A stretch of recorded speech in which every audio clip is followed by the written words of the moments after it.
It's Breaking the News with Des Clark. Hello, I'm Des Clark, and this is the best of Unbroadcast Breaking the News. It's an end-of-year special where I like to bring you clips from shows recorded across 2025 that didn't make the edit the first time around. It's like coming to a live recording of the show before all the weird bits are cut out and we check things with the BBC lawyers. So here's a taste of what's coming up. Oh, that's a really dirty rug. £2 for £1. £3 for £1. £3 for £1. How much can we pay you to go away? Des, is it James McAvoy? Right. I think this just shows how far budget cuts have gone, right? Yes. I'm sorry, if you've just tuned in, Countryfile has taken a weird turn this week. Boiler's on the blink. We got no boiler. Can't get a plumber out for 4 days. Jim Appel Des. Wait till you go to Perth in January. Let's get cracking with comedian Diona Doherty. Now, she appeared in the hit TV show Blue Lights in 2025, but before that, she would get recognised in Northern Ireland for a very different reason. I was in a Lidl TV advert, right, back home in Northern Ireland a few years ago, and I quickly became the equivalent to the Northern Irish Go Compare guy. Right? And just after the ad came out, they'd made 3 different ads with 3 different actors starring in each one, and I had one of them. And a few days after they came out, I wanted to get up on YouTube to show my husband the ad. I was very proud of it. And also because I wanted to show him that in it, I am genuinely wearing my pyjamas. So I bring the ads up on YouTube to show my husband. One of them has 400 views, one of them has 500 views, and my one has 35,000 views. Right? And I'm like, oh my God, I think I'm a star. I don't know, this is crazy. And then I realised quickly that there was a Reddit article with my YouTube link to my ad in it, and the title of the Reddit article was Worst Northern Irish Ad Ever. And so that had linked everyone to it. And most of the complaints in it were, what a stupid fake Northern Irish accent.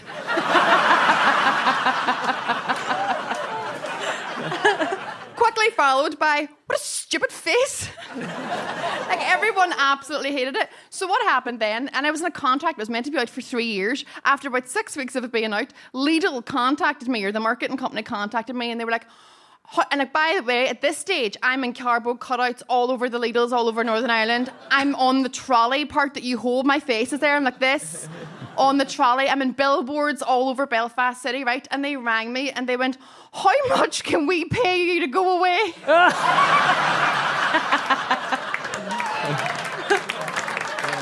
And I genuinely got paid more for them to take everything down than I got paid to be in it. So basically what I'm saying, if you want me to leave today, you're going to have to do one big whip around.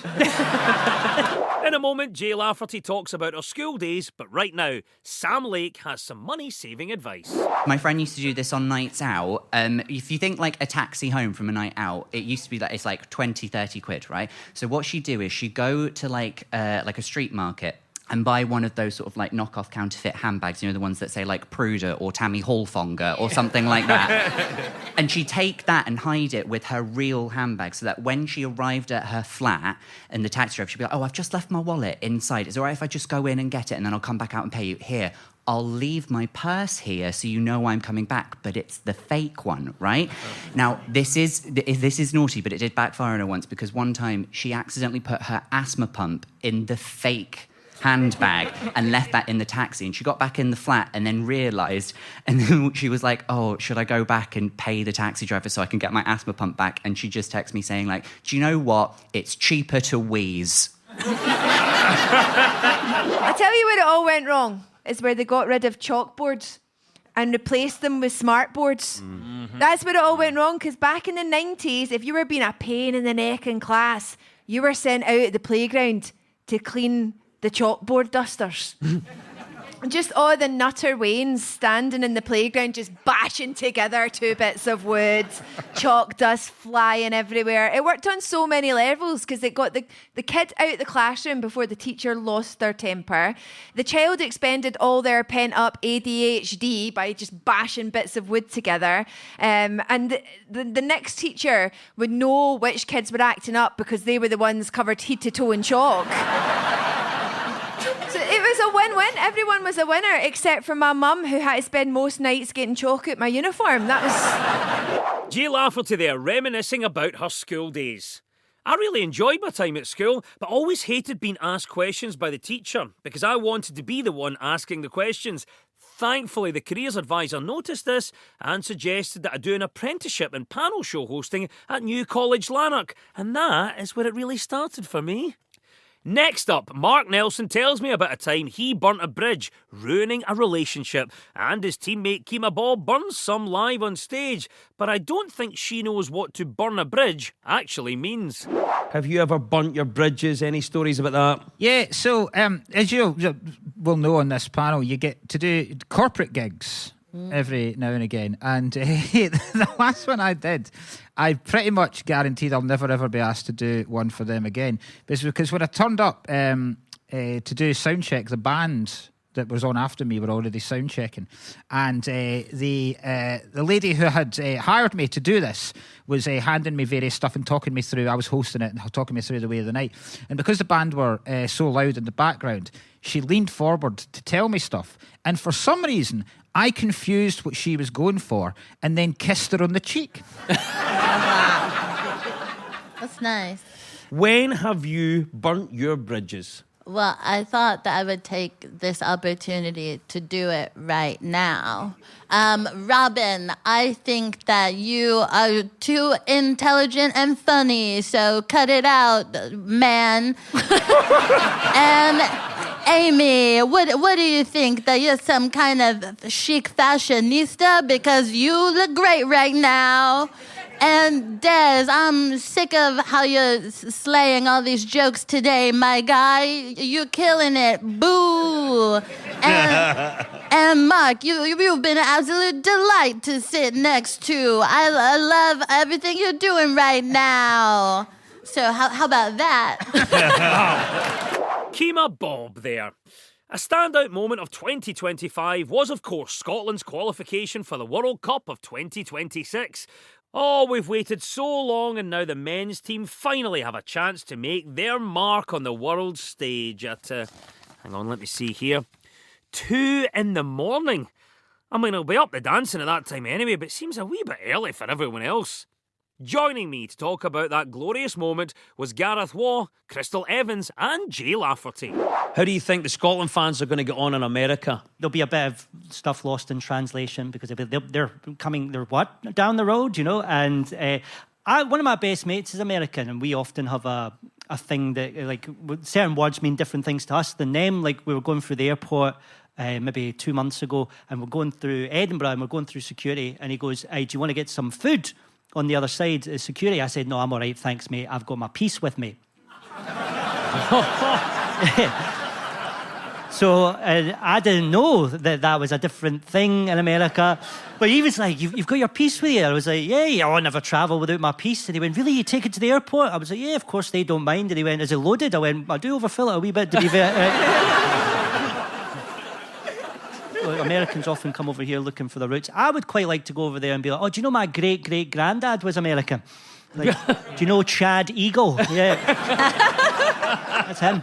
The Eagle Tartan, very famous, of course. Yeah.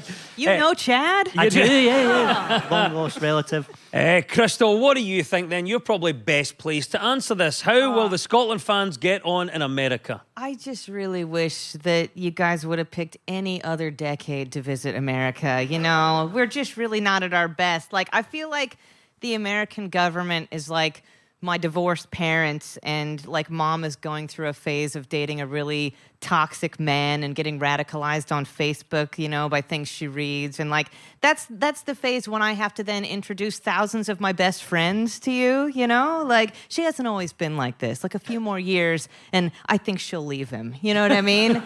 Other than that, though, I will tell people, Scottish people, the closest thing we have to Greg's is Hot Pockets. They're disgusting. You'll love them. So try those out. So when we get there, just say, gonna show us your Hot Pockets. That's it. Yeah. Try that, Tartan Army, see how you go on. It's going to be a busy summer. Obviously, it's the first time we've been at the World Cup since 1998. Best thing that's happened to Scottish football since then. Jay, what is the best thing that's happened to you since 1998? So I was 16 in 1998. So I think it should be relative to what you think the best thing to ever happen to you when you were 16. And if my 16-year-old self was to answer that question, I would have to say for Take That to Get Back Together. Because that's all I wanted at the age of 16, just for the boys to work it out, get the band back together. And I'll tell you what, at the age of 23 in 2005, they finally walked back onto that stage. I'll tell you, and it was everything that I ever dreamed of. Well, minus the bit where Mark Owen saw me in the crowd, fell instantly in love with me, and got down on one knee and asked me to marry him. However, with Scotland's win, I feel inspired and Take That at Hampden on Friday the 12th of July, 2026. So I'll be there, Mark. It's a love story 28 years in the making. Let's make it happen. Oh, yes, Mona Scotland. Oh, I can't wait for the World Cup. I'm actually planning to stay with some family in Miami for the match against Brazil. I mean, I don't have any family there yet, but I will happily listen to them go on and on about how their great granny was a Loch Ness monster if it means I can get a game. Anyway, shortly, Ashley's story will give us an insight into her unusual side hustle. But first, Liam Withnail is being economical with the truth. Sometimes people get awards they don't deserve, right? One year, I got a phone call from my dad during the Edinburgh Festival, and he said, Liam, I can't believe it. I've just opened the paper and I've seen you won Joke of the Fringe. And I was like, wow, that's incredible. I didn't know that. And then I went and bought the paper and I looked, and sure enough, there was my name and my picture above a joke, and it said, this is Joke of the Fringe, and it was a joke I've never heard or told before in my life. And due to some kind of mix-up, I had been awarded Joke of the Fringe by the Daily Mirror. And you better believe that went on every poster I've Give us your top money-saving tip, starting with you, Ashley. There's a website where men will pay money for certain services. I shan't say the name of it, but I once, when the cost of living crisis was really high and butter was expensive, I decided to churn my own butter, and I made a video of me doing it, but it was just from my neck to my waist, and I was churning butter. Do you know how much money I made on that video? And I had free butter. Ashley's story there. Now, we talk about politics, government and policy a lot on Breaking the News, so when I asked what Robin Ince would do if he was in power, I wasn't expecting it to involve the Beano. I would stop anyone being allowed to own a newspaper if they did not pay tax in the country. Which means you would actually then, if you're not a national, I genuinely believe that, some of the things that were each day you just go, why has Keir Starmer done that? And then you go, because they're scared of, we have all of these newspapers that are Stalin would blush at the amount of propaganda that is in our newspapers. Yeah. And if you're not allowed to own more than one newspaper, you're not allowed to have all of those, I think it would genuinely change things. But just stop buying newspapers and buy a nice picture or the bean. Genuinely, if you start the day by reading a wonderful book, you will find that you learn more than if you read... I'll start very low, The Express. When you said don't buy newspapers and buy I thought you were going to say the Beano, and I was like, oh, I do. Oh, no, the Beano as well. I love Good. the Beano. The Beano is great, and Joan Armour Trading loves the Beano as well, and she's brilliant. When it was the Beano's birthday, she went, I still read the Beano, and I thought, and that is why you're brilliant, Joan Armour Trading. Oh, love that. Mario-Lynn. I loved it till they diagnosed Dennis the Menace with ADHD and medicated him, and now it's not as funny. So he's just Dennis now. You also heard Rialina and Mario-Lynn Robertson there. Now, comedians come from all over to be on Breaking the News, and we're lucky to have them. But for those from further afield, it can be a learning experience. This is true for the brilliant Keema Bob, who, along with Sam Lake, shares stories of how they keep sane before Raymond Mearns educates them about the wonders of that Glasgow shopping institution, the Barras. How do you keep sane in an insane world? I like to watch videos. There's this Brazilian dog groomer. I recommend this to everyone. So great. He does these animal transformations. Well, he'll turn like one animal into another one. So he's turned like a pit bull into a leopard. He's turned a Pomeranian into a panda. panda. He did like a poodle into a giraffe. He dyed this one dog to match a matching jacket. It was beautiful. And so I just kind of get into that. I'll send it to you guys. I'll post it Is later. this legal? Are you allowed to paint dogs and all that? Well, they have there's animal safe dye now. It's a whole thing. Animal safe dye? Yeah. Oh, I've gone All deep right, down I the hole. better ditch your stuff I'm using and new then. I want to say that I understood what you said.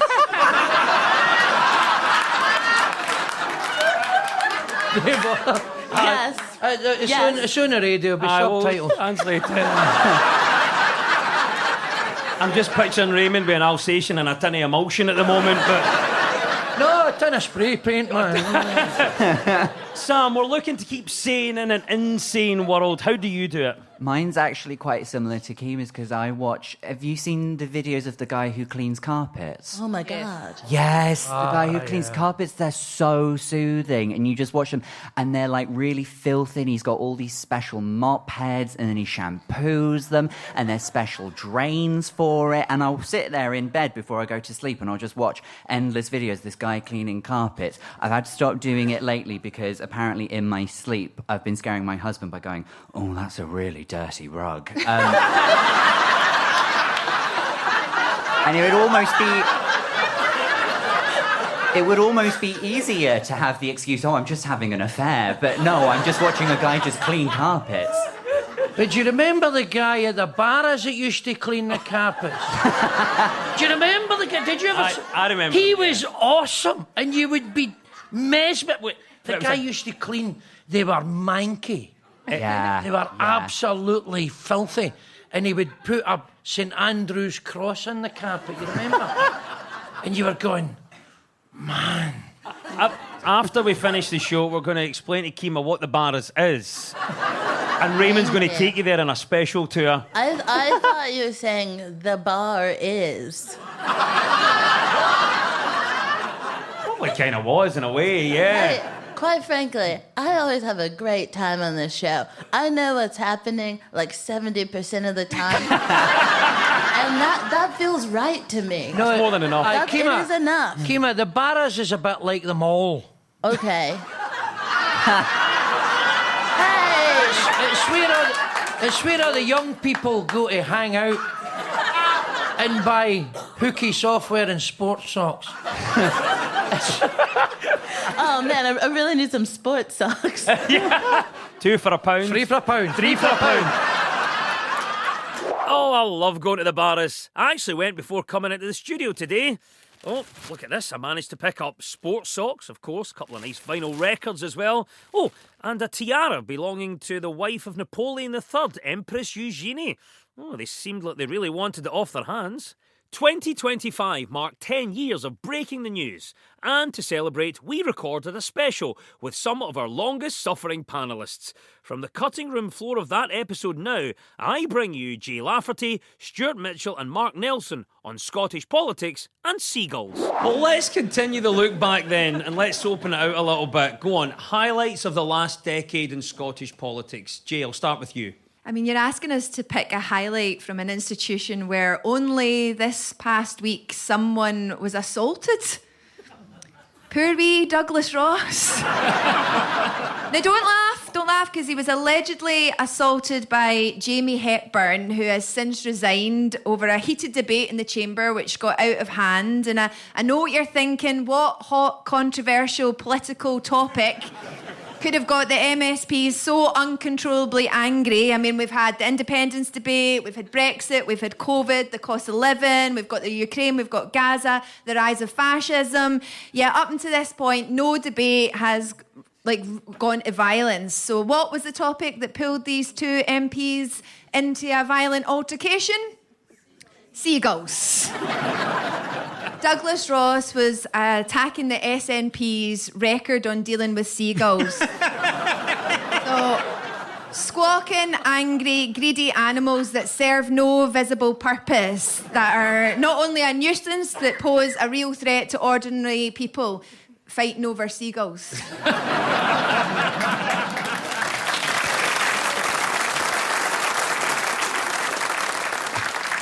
That seagulls actually had to resign. He's had his chips. Is that what you're saying? Shut it. Do you know why that seagull had to resign? Don't know. Because of a wee coup.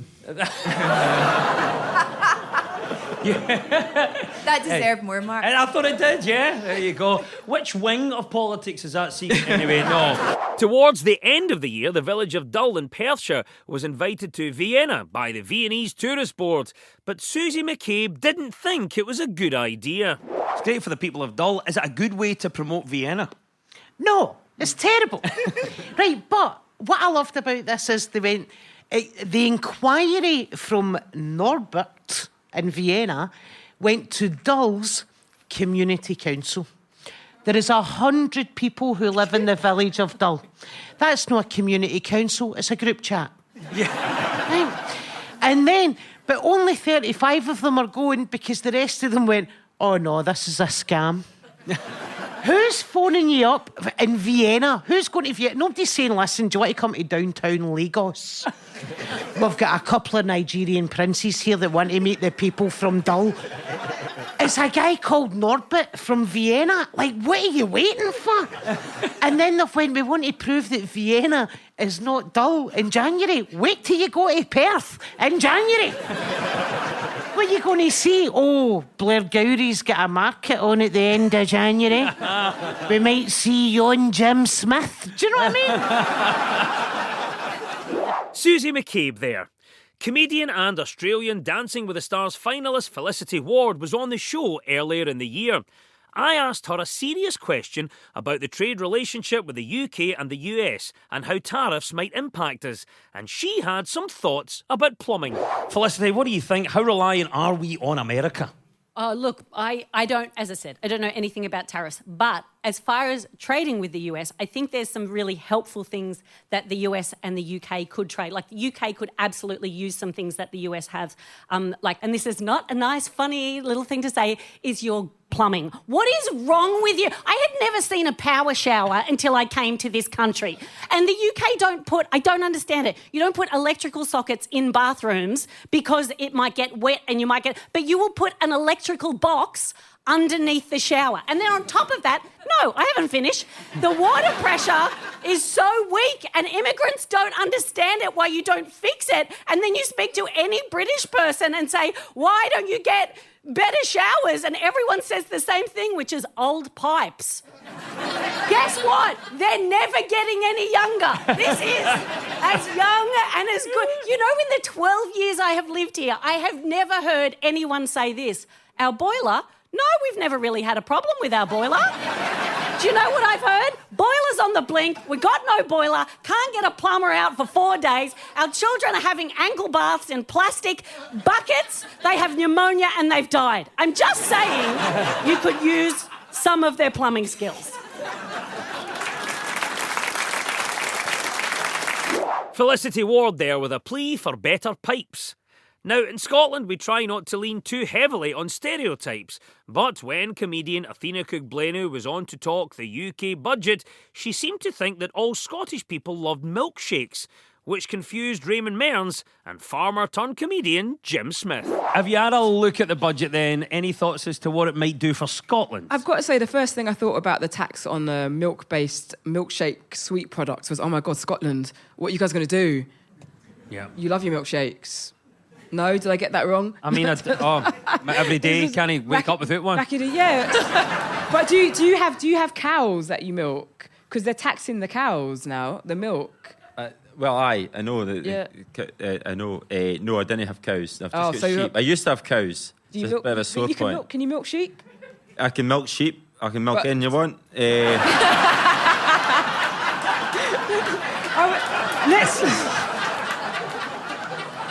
Let's do the I'll milk milking. an almond nut if you want. I'll get in. Let's just milk everything now before I start taxing it. But Yeah. let's get after the show. All right. I'm sorry if you've just tuned in. Country File has taken a weird turn this week. Jim, why did you get rid of the cows? Right. Tax. It's a big. I've got cow regret because I sold my cows about 5 years ago because they're high maintenance and you'd fed every day. They weren't making a lot of money. I was away doing more gigs. Because they want to feed every day. Aye, because So you did, as a farmer, you went, I wonder how often they eat. It's time for some outtakes now. In a moment, I give away the answer. But let's start with that rare thing for me, mispronunciation. To be fair, it was after some very complicated French. Yes, indeed, that's the right answer. Well done, Mark. That was the outgoing French Prime Minister Sébastien Lecornu, who has resigned after only 3.5 weeks. Hours after quitting, Lecornu accepted a request from Jesus Christ. Thanks for this word salad here. I'll try it and please, I hope that's stronger. C'est difficile. C'est très difficile. Je m'appelle Des. You need to go to the bibliothèque, Des. Où est la bibliothèque? Je joue le foot dans the park. OK, Tiff and Chris, it's your turn now. Who is this and why are they in the news? Getting to do that in my home city, even though it's mainly set in Dundee and London. We shot it mainly here, and the city gave us so much. I just don't think for the money we had, we could have made this film anywhere else. Love him. Great to hear James McAvoy there. But what was he talking about? Right, here we go.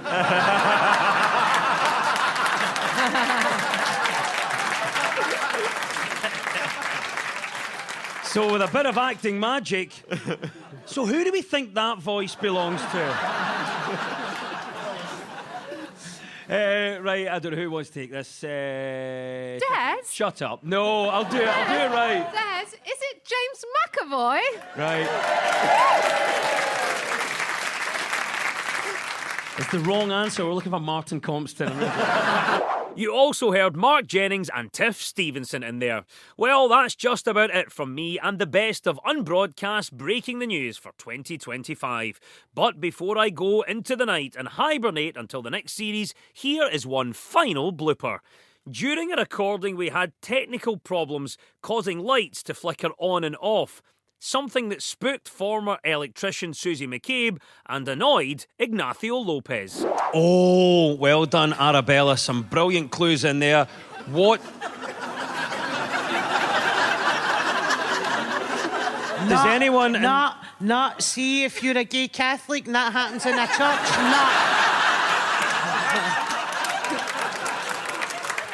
Just to explain for our listeners, there's a light flashing on and off, and someone's just put away a Ouija board in the crowd.